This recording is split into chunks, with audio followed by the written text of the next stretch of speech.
খলিফা উমর রাদিয়াল্লাহু তাআলা আনহু ও একটি জ্বলন্ত চুলা।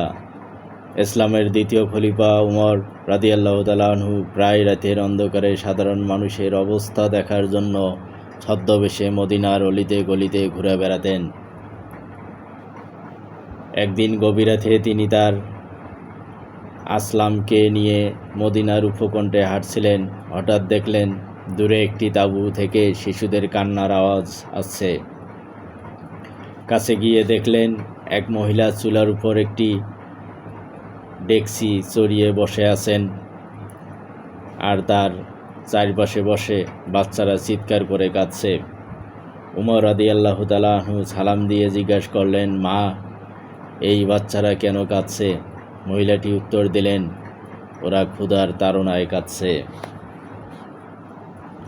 চুলায় কি রান্না হচ্ছে? উমর রাদিয়াল্লাহু তাআলা আনহু অবাক হয়ে ডেকচির দিকে তাকিয়ে দেখলেন তাতে পানি ফুটছে। তিনি জিজ্ঞাসা করলেন, তাহলে আপনি ডেকচিতে কি রান্না করছেন? মহিলাটি দীর্ঘশ্বাস ফেলে বললেন, ডেকচিতে আসলে কোনো খাবার নেই, শুধু পানি আর পাথর আছে। আমি ওদের সান্ত্বনা দেওয়ার জন্য চুলা জ্বালিয়ে রেখেছি, যাতে ওরা মনে করে খাবার রান্না হচ্ছে এবং একসময় ক্লান্ত হয়ে ঘুমিয়ে পড়ে।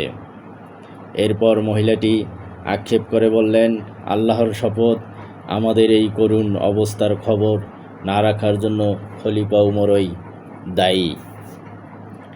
একথা শুনে উমর রাদিয়াল্লাহু তাআলা আনহু ব্যথিত হলেন। তিনি নিজের পরিচয় না দিয়ে দ্রুত বাইতুল মালে সরকারি কোষাগার ফিরে গেলেন। সেখান থেকে এক বস্তা আটা, ঘি এবং খেজুর নিজের পিঠে তুলে নিলেন।